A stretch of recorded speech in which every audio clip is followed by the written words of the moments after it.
yang memang lagi ngetren sih. Iya. Nah, jadi kedepannya mudah-mudahan bagus. Gimana penjelasannya? Oke, jadi apa ya, namanya usaha itu ada risiko kan ya. Udah ada risikonya. Jadi tentu apa, kalau saya tuh sudah meneliti kalau misalkan kopi itu pasarnya bagus dan setiap tahun meningkat.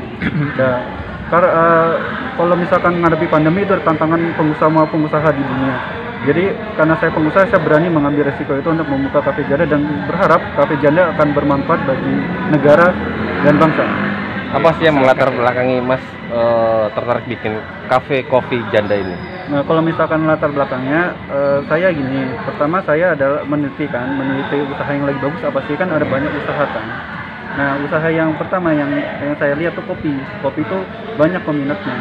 Ya, lalu kebetulan teman saya Joe Thunder itu Joe juga Thunder ya? Joe Thunder ya, menemani saya untuk bisnis kopi, sehingga saya terpicu untuk terus maju dan mendalami bisnis kopi sampai kita belajar ke Aceh.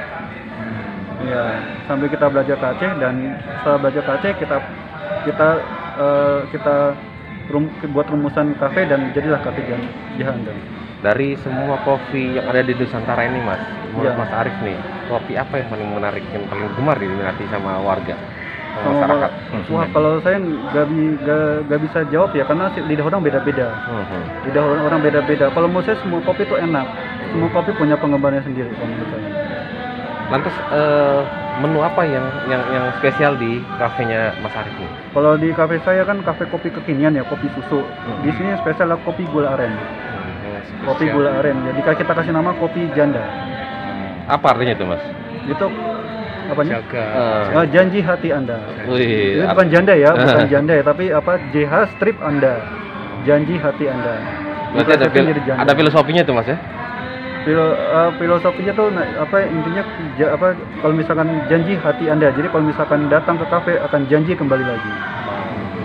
Oke, Mas, butuh waktu berapa lama belajar ke Aceh waktu itu? Seminggu lebih. Seminggu lebih. Metode apa aja yang didapat dari pembelajaran di Aceh itu? Nah, ilmu yang dapat tuh adalah ilmu dari hulu ke hilir. Jadi bagaimana sih membuat biji kopi itu dari proses menanam sampai proses dikirim menjadi biji kopi yang ada di pasar sekarang. Oke. Itu ilmu yang saya dapatkan di Aceh. Mas Arif, ini saya perhatiin kan dari kondisi yang ada ini belum mencerminkan sebuah kafe yang siap gitu ya, masih belum inilah. Nah, kapan sambil renovasi, maksudnya melengkapi tempatnya, melengkapi itu sarananya gitu? Oke, jadi kan kita kan namanya bisnis itu kan seperti naik tangga ya, pelan-pelan dulu. Jadi kita buka dengan seadanya dulu, dan kita akan terus berkembang.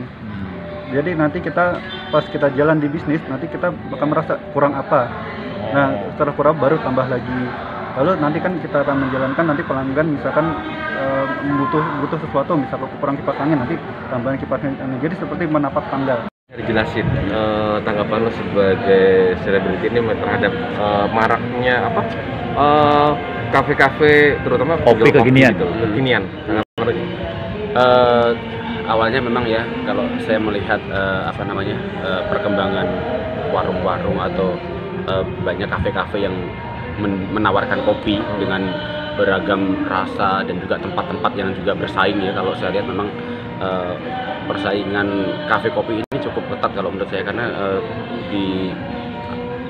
apalagi selama pandemi ini, kalau saya lihat kafe kopi itu malah semakin menjamur gitu. Saya juga sempat kayak mampir-mampir ke warung kopi ini, warung kopi itu. Kebetulan saya sendiri juga pecinta kopi ya.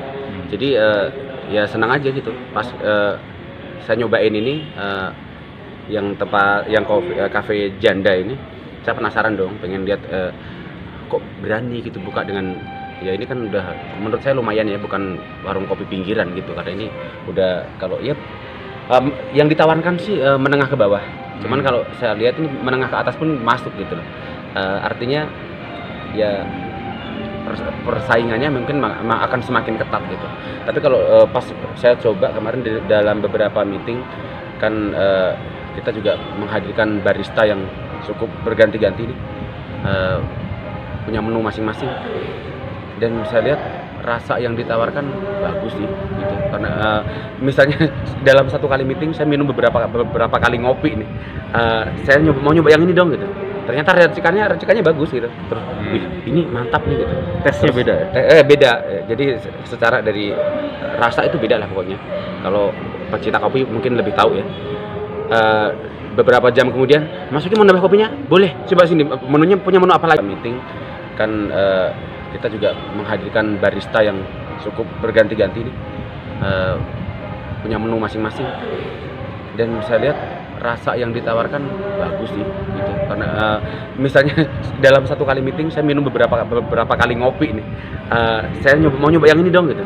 Ternyata racikannya bagus gitu. Terus wih, ini mantap nih gitu. Tesnya Terus, beda ya? Beda.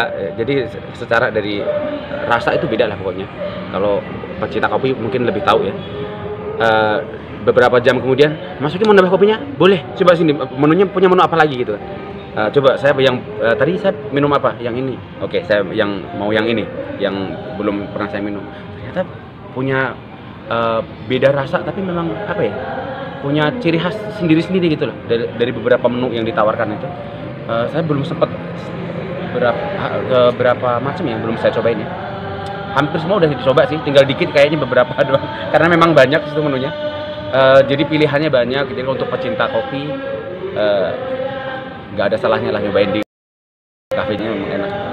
Jadi pas cerita pulang dari kan melakukan perjalanan yang cukup jauh, jadi bukan cuman observasinya itu bukan cuman dari Google ke Google ya, tapi benar-benar terjun langsung ke Gunung Takengon, Aceh.